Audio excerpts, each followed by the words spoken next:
નમસ્કાર બાળ મિત્રો, બાલસભાના નવા એપિસોડ માટે રેડી? તો ચાલો આજની નવી વાર્તા.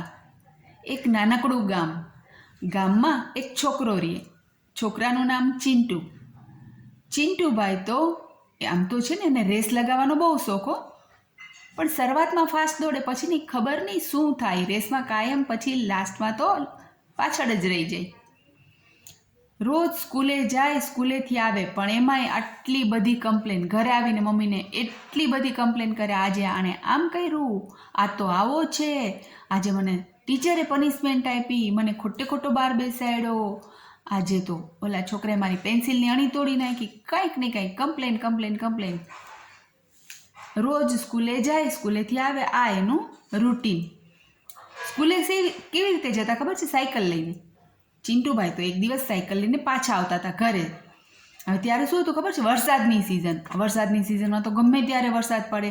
વરસાદને હિસાબે છે ને ઘરે જતા રસ્તામાં એક ખાડો પડી ગયો હતો, તો સાયકલ તો એમાં ફસાઈ ગઈ. હવે ચિંટુભાઈ સાયકલ ઉપર બેઠા, એની પાછળ એની બેગ, ભારી બેગ.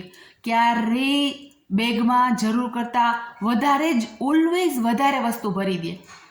એના મમ્મી એમ કે જેટલી જરૂર છે એટલું જ લઈ જા, બેગ જો કેટલું ભારે થઈ ગયું છે. પણ બધા પથારા અંદર બેગમાં નાખી, ગોઠવવાની આળસ. એટલે આટલી બધી ભારે બેગ, ખાડામાંથી સાયકલ નીકળે નહીં. પછી તો વીજળી થઈ, એને બીક લાગી કે હમણાં ક્યાંક વરસાદ આવી પડશે, ખાડામાંથી સાયકલ નથી નીકળતી, હું ઘરે કેમ પહોંચીશ, વરસાદ આવશે તો. ઓ ભગવાન, કાંઈક ચમત્કાર કરો. ત્યાં એણે જોયું ને થોડીક વાર પછી એની જ સ્કૂલનો બીજો છોકરો સાયકલ લઈને જતો હતો. એની સાયકલ એ ખાડામાં. એણે શું કર્યું ખબર છે? એણે પહેલાં પોતાની બેગ નીચે મૂકી, સાયકલને બહાર કાઢી, પછી બેગ લઈને જતો રહ્યો. ચિંટુભાઈએ તો જોયું, ઓ આઈડિયા મળી ગયો. એણે પોતાની ભારી બેગ આમ નીચે મૂકી અને પછી સાયકલ કાઢી અને પછી પોતે બેગ લઈને જતા રહ્યા. ઘરે પહોંચીને એના મમ્મીને કહે, આજે તો ચમત્કાર થયો. કે શું? પછી એણે આખી વાત કરી. પછી એના મમ્મીએ એને પ્રેમથી પાસે બેસાડ્યો, એને પૂછ્યું, ચમત્કાર કોણે કર્યો? ચમત્કાર તે કર્યો, કોઈ બીજું તો ન કરી ગયું. તે શું કર્યું? વધારાની વસ્તુ નીચે મૂકી તો તારી ગાડી આગળ ચાલી. હું તને કેટલી વખત સમજાવું છું કે વધારાની વસ્તુ નહીં ભેગી રાખવાની, ખાલી બેગ નહીં. હવે આજે તને સમજ પડી કે તું રેસમાં શું કામ ફર્સ્ટ નથી આવતો? ચિંટુભાઈને કંઈ સમજાણું જ નહીં. એ કે આ ખાડામાંથી સાયકલ બહાર કાઢવામાં વધારાની વસ્તુ, વજન, આ બધું શું છે? રેસને ને આને શું સંબંધ છે?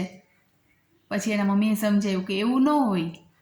જો તું જ્યારે રેસ ચાલુ કરે ત્યારે તો તું ફાસ્ટ દોડી શકે છે, પછી તને બધા વિચાર આવે, આણે મારી યારે આમ કર્યું, જો આ તો ભેગો દોડે છે, એ તો જો વચ્ચે આવે છે, ઓલો જો એના તો બૂટ નવા છે, તો પછી ફર્સ્ટ જ આવે ને, એ ફર્સ્ટ આવશે તો બધા એને ક્લેપથી આમ શાબાશી આપશે, આજે આમ થયું. તારા મનમાં વધારાની વસ્તુ કેટલી પડેલી છે? જ્યારે રેસ હોય ત્યારે ખાલી સામે જ જોવાનું હોય, વધારાની વસ્તુને કાઢી નાખવાનું હોય. એ વધારાની વસ્તુ છે એટલે જ તારી ગાડી ફાસ્ટ નથી દોડતી. ચિંટુભાઈ બધું સમજી ગયા કે મમ્મી શું કહેવા માંગે છે. અને કાયમ મને આટલો બધો ખોટો જે ગુસ્સો આવે છે એને હિસાબે હું સારું પરફોર્મ નથી કરી શકતો. તો હવેથી નો કમ્પ્લેન, નો વધારાની વસ્તુ, તો પછી મારી ગાડી ફાસ્ટ ભાગશે. ત્યારથી તો ચિંટુભાઈ એકદમ સુધરી ગયા. બધાને એમ થયું કે આ તો ચમત્કાર. ચિંટુભાઈ હસી પડ્યા. ચમત્કાર થયો, પણ ચમત્કાર મેં જ કર્યો. મજા આવી તો શું કરશું? લાઈક કરશું, શેર કરશું ને ચેનલને સબસ્ક્રાઈબ કરશું. અને બધું કરતાં આપણી મેઇન વાત ક્યારેય નહીં ભૂલીએ. પપ્પા મમ્મીનું માનશું અને ચિંટુભાઈ જેવા ચમત્કાર કરશું. Bye bye, take care.